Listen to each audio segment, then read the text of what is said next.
Hey everybody, welcome to part 3 of Tulips in Watercolor. What we're going to be doing today is adding some value into our vase or jar. We're going to be doing a little bit of wet lifting, and we're also going to work on a few stems and leaves and make the suggestion of some flowers in the background of our arrangement. So this is where we left off just after step 2. And I guess we'll start by throwing in those softened flowers behind the tulips that we shaded yesterday. And the way we're going to go about doing that is, again, because we want nice soft edges, we're going to just dampen this watercolor paper around our flowers. And it's okay if it touches your flowers a little bit. It's not a big deal. We're going to want these flowers to look like they're in the background. So they're going to be receding. One of the ways we do that is by using softer edges. And the other thing that we're going to be doing is toning our pink back just a little bit by using its complement. So our pink is basically a red, and the complement to red is green.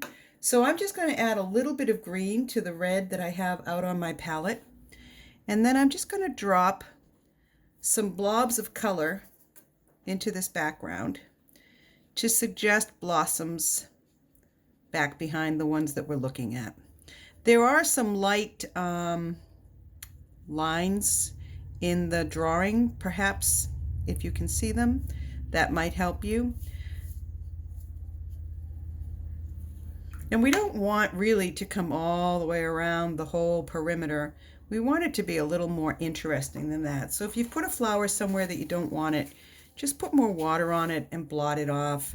Keep our composition, what do I call that? A melodic line. Remember that a monotone when you're reading music is a straight line, and a melody moves up and down. So we really want this to be a bit more melodic. So go ahead and take a minute or pause the video, dampen your paper, dull your pink back with a little bit of green, and drop some of these flowers into the background. If you've got one that has too hard of an edge, you can dampen your brush just like you did yesterday and re-soften it. Now we're going to move down into our vase. So inside the vase is some water, and on the top of the water is an ellipse. An ellipse is really just a flattened circle. But the curve of that ellipse should match the curve at the top of your jar and the curve at the base of your jar, ideally. And what we're going to do right now is just paint with very light value, and we're going to throw some green, that's blue, and some green, and a little bit of pink into our vase. Now, because I didn't paint with water first, all of these shapes have a hard edge. So to fix that, I'm going to clean my brush of any pigment, take out the extra water, and I'm just going to come back and soften those edges. I really love it when these colors blend together to create new colors. I don't feel that I need to cover everything in my vase. I don't mind those little pops of light. And the one thing I really want to do is lift out where that ellipse is the top of the water. It would be reflecting more light. So I'm going to take my flat brush. I've dampened it, and I'm taking out the extra color or the extra water, and then holding it perpendicular to the surface, I'm just going to lift the color out of that ellipse. I'm hoping you can see it. It's just a flattened circle. It's okay if there's some color left in there. That's actually a good thing. But generally, I just want to start to show where the top of that water is. It doesn't have to be perfect. We're in an early stage of the painting. We're using very thin color, which means we're using a lot of water on our brush when we apply our colors and not that much pigment. As we progress through the painting, we will get progressively darker, and we'll be using more pigment and less water to achieve that. So go ahead and mix up a little bit of some yellow-green, a little bit of some blue, and use a little bit of your pink, and just throw some colors into this vase. We'll come back to it in a few minutes. Next thing we want to do is we want to begin to paint our limes. And these guys are very suggested. They're not anything that I want you to put a lot of concern or detail in. They're just kind of a secondary focal point for the painting. And with watercolor, we paint beginning with our light values and then go to our dark. So I'm going to start with some yellow. And this little guy is kind of tucked behind the vase, so you can see him through the vase. I'm going to take a dampened brush and soften some of that color down. And then I'm going to add some of the darker green. I can darken my sap green by adding a little bit of cobalt blue to it. And I'll get a nice dark down on the bottom of that guy. Look at the way, because the paper is absorbing the water, it's pulling that color. I love that. And then I'll get some dark back in on this guy.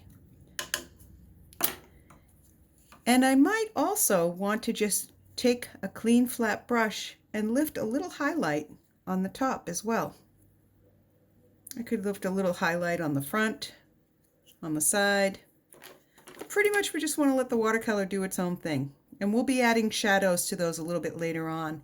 Where this is being seen through the vase, I might want to lighten it just a little bit. I don't want it to be too distracting. I'll pop in just a bit more of that dark green so the eye continues past the line of the vase, but I think that will work pretty well. I could even stick a stem in front of it. All right, so since we have our yellow and our green out, I think it'd be a good time to go up and add some of our stems, but we can only do that if it's dry. And as I was touching the paper here, I realized that it's still a little bit damp. So we're going to go back into our vase. And we're going to do a bit more of what I call wet lifting. And I do wet lifting with a damp brush. This brush is a 1/2-inch Dreamcatcher flat. A Dreamcatcher paintbrush is part synthetic and part sable. So it kind of gives you the best of both worlds, and I really enjoy working with this brush. But what I'm going to do now is I'm going to put in some of these darker shapes into the water. I'm going to use blue and I'm going to use green, and then I'm going to come back and I'm going to lift out some of those stems. The shapes that I'm putting into my vase are fractured shapes, kind of like what you might see through the stems, the little shapes of water, if you want to think of it that way. And I'm going to put those in using a fairly small round brush. Now we're getting to the point in our painting where we're going to start painting with color that's a bit richer. So I'm going to use a little less water and a little more pigment as I come in here and add these shapes. There's all kinds of greenery up in here, so I'll put a bunch of green. And then I'm going to pick up some of my blue, lay it right down beside the green, do some on its own, and do some right beside the green so that they kind of lift. Oh, I put that right on top of my ellipse. I'll have to come back and lift that off. I don't want these shapes to be too similar, and I feel like they are. So I'm just going to go ahead and take some of my shapes and join them together. So I have some large shapes and some small shapes. Now that I've got those shapes in there, before it dries, I'm going to dampen my flat brush, take out the excess water, and lift where I feel I might like to have some stems. We'll be painting in some stems, and we'll also be lifting out some stems. And you can see if I go through a puddle of really heavy pigment, it's kind of dragging the pigment. I just clean my brush again, come back through, and lift. One of the things you really want your stems to do is cross over one another, because having items crossing over each other in our composition really helps to suggest depth. The minute you put one thing in front of another thing, you're creating depth in your painting. Also, try not to make them too straight. Now I've got to go back in and find my ellipse again, the top of my water. Doesn't have to be perfect. We've got time to come back and play with that a little bit more. Just softening some of these shapes. You really want to have a variety of some hard edges and some soft edges, and that's the goal on putting those shapes into your vase. So you could stop now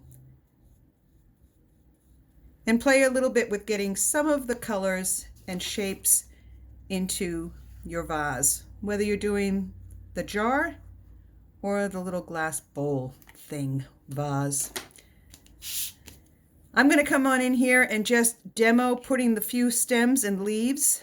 I didn't have that many leaves in the sketch, but we can always add more leaves. You don't even have to use a pencil to get them in there. Might be nice to have one come back out here that's crossing behind that guy. So I'll try that. Now that I've sketched it on with my pencil, I'm just going to do the same thing we did in the last video. I'm just going to lightly paint it in with green, and then I'll come back and charge in a little bit of a darker blue-green.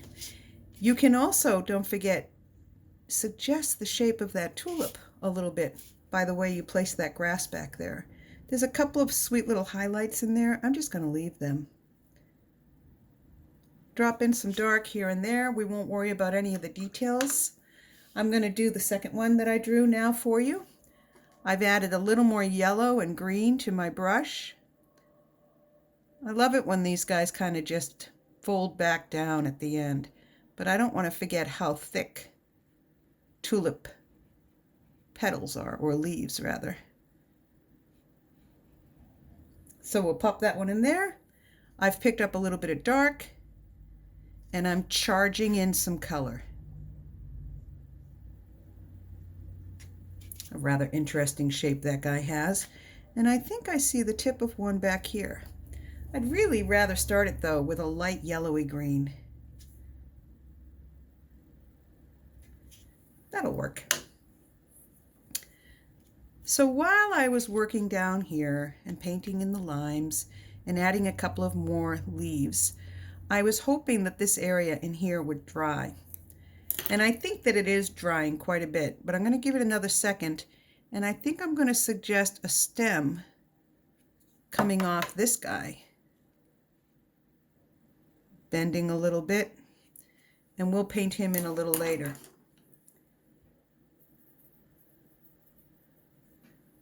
I probably should be more patient, but I think if I'm careful, I can get this stem put in here and then come back with a little bit of dark at the, especially right under the head of the flower. Stems are always a little bit darker there. But also anything that moves through space will change in value.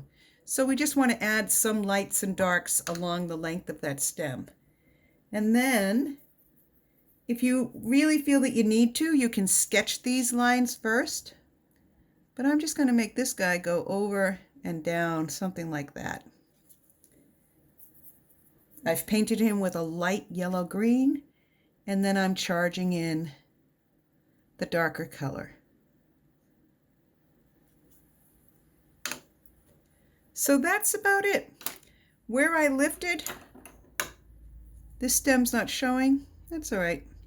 We can always make the stem a dark against a light. I like to have some lights against dark, some darks against lights. And that should just about bring you up to speed. I'm going to try and lift. This wet lifting technique will really help you a lot. So practice with cleaning that flat black brush and running it perpendicular to your paper to do some lifting.